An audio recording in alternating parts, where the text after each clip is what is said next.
All right, thank you, Patreon supporters, for joining us for spoiler talk for Labyrinth of the Dolls, the second in the Tom Nolan book series by Craig Wallwork.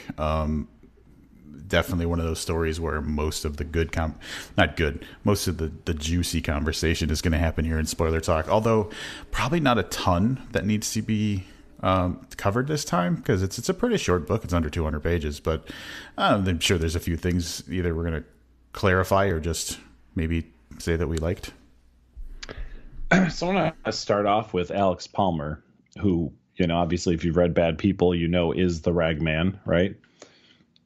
And how you're pretty sure at the very beginning of this, and if you're not, then it doesn't take very long to kind of assume that he has reappeared. But it's it's weird. I don't feel like that hurt. Like when he does actually show up in the finale of the book, right? I don't feel like that hurt. That hurt the story at all, knowing that he was in the background. And I wasn't sure like how I was going to feel about that. No, because I thought it was effectively played off as he's like a mastermind, kind of like a Moriarty type character. Yeah, but I mean, like, I don't know how to say this. It didn't take. I actually really liked how it played out. I was concerned at one point that I was like, well, if we know he's the bad guy, then this isn't going to be pulled off in a way that, you know what I mean? Like, so it did just fine. Well, honestly, that's probably the thing I want to talk about more than anything is, like, not necessarily that there were multiple endings to this book, but there were multiple like climaxes in a way, because there was the death of the capture and the death of the doll maker, which was not even 70% into the book, so you knew more stuff was coming, and then the reveal of who was working with the Ragman, Jennifer and Bradbury, and then everything that happens in that, and then you're like, oh well, here it goes, that's the end of that, but there's still more book left, and then that's when the Ragman shows up for real, and he, homeboy gets crucified, so there's like climax, additional story, climax, additional story, so it's very cinematic in a way, whereas like you could imagine like the dumb example I think of is that Lord of the Rings movie that has like 15 endings, but like things just keep happening. Mm-hmm. Yep. And the other interesting thing about it is we kind of, I don't know, as readers, and now, of course, I'm speaking for all readers, so I'll at least ask you to chime in as the only other reader within earshot currently. Like, you expected Tom to be the one to take him down too, right? Which I'm okay with him not being the one to take him down. I mean, to physically, like kill Alex Palmer. Right. But it is an interesting choice. Well, and that's the thing that that's another thing. Like, and this is established at first when he had given the letters before going to the doll maker's house, and we knew that he had given one to Bradbury, and that's why Bradbury showed up. We didn't really know. We knew there was two, but we didn't think about the Healy one, which tipped him off that he already knew that Bradbury was a bad guy or whatever. So he's there's like two times in the book where I think after his crucifixion, he's in the hospital and he just kept saying Alex Palmer over and over again. That's why they went to like his house or whatever, right? Yep. But yeah, there is a lot of like, not offloading, but like a distribution of the exacting of justice in a way.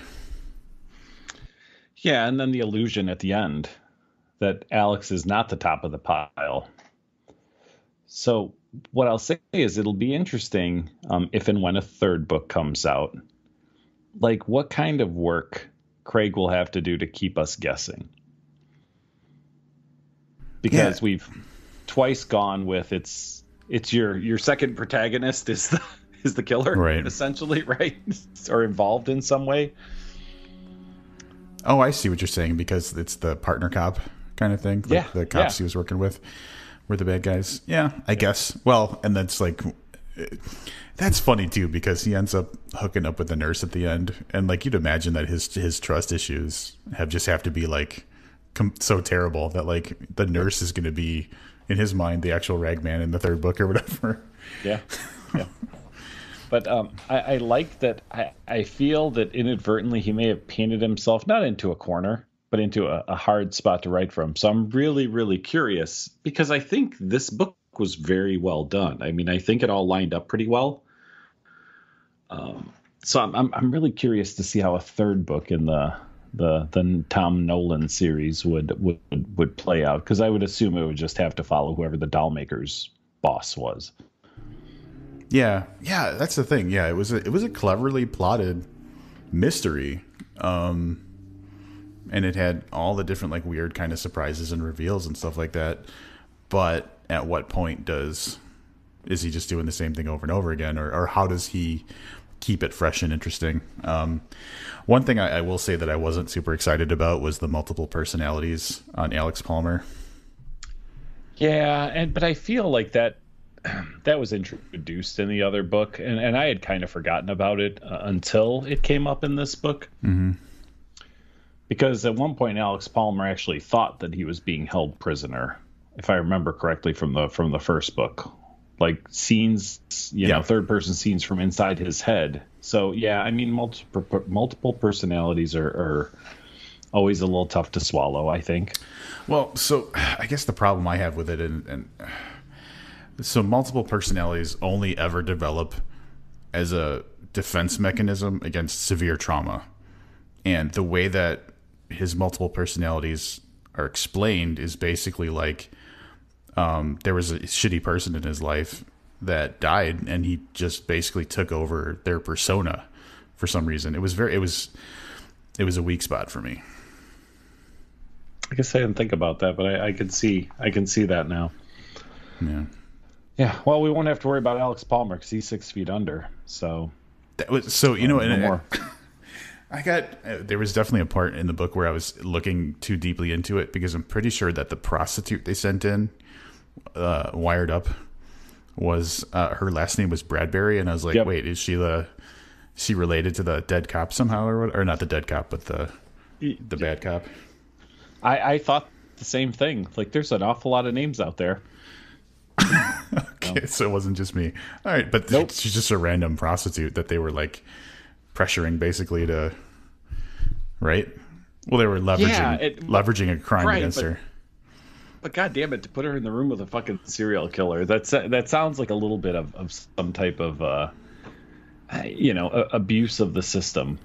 It's some cold shit, man. It's really cold shit. Yeah. But it worked. But got the desired result for sure. Yeah. In their defense, she didn't die. No, and I will say I'm glad that he calmed the fuck down, right? Because I was like, oh God, music box in the vagina. Where the hell are we going with this book? Yeah, he really opened with a stunner. Yeah, but he reeled it back in. He got a little more normal, I guess, if killing people and dressing them up like dolls and switching eyeballs and stuff is normal. But yeah, how big was that music box? Because when I think music box, I just imagined a really tiny music box. All right, here we go. Average size of music box. That's where your mind goes to. Come on, dude. Let's see. There's a Wikipedia article on music boxes, design, shapes, dimensions. It clears. Yeah, I don't think there's a quick, easy answer for this one. So let's assume that there's like a vagina-sized music box. Oh, well, why didn't I just search for that then? Jesus. Here we go. It's your search results, or your search history, not mine. That did not pull up. Oh, what is this?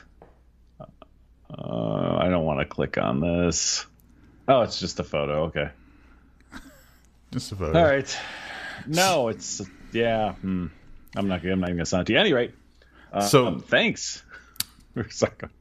Back to the topic of, before we wrap this up, because I don't think there's much more we're going to say. Back to the topic of a third book. I don't know if there's going to be a third book. So here's my thought. He very specifically doesn't try to hook up with the nurse when he's released from the hospital the first time, because he's worried that like everybody who's in his life is in danger, that kind of thing. So like, I like the fact that he wrote it that the nurse pursued him. I think that was a good touch, because I think that Tom Nolan would continue to just isolate himself and stuff. That seems like that's how his character would be. But he got the thing that, he wanted. He got companionship. He got the thing that the ragman in the story was saying that, he could offer him. So he got the ultimate prize. So where does a third story go? It's an interesting way to look at it. I'm not sure. I'm sure we could find out, though. You think we need to talk to the author? Well, I mean, I'm sure we could even shoot a message. I wouldn't mind talking to Craig again. But I think it's probably a little dependent on how this is received. I don't know. Like, as quickly as he turned this around, I doubt number 3 is like in the hopper already. You know what I mean? Yeah, that makes sense. So we'll figure it out. Like I said, it'll be interesting if we go to 3 to see how he approaches it, and if he could top what I think both you and I can agree was a really, really well crafted, twisty turny story. Yeah, definitely. So I think that's pretty much all we can spoil over here. It's a quick one, but again, quick book and a really tight story. So yeah, good stuff. For sure. Thank you, patrons, for listening, and thank you for being supporters of this podcast. We love you and appreciate you dearly.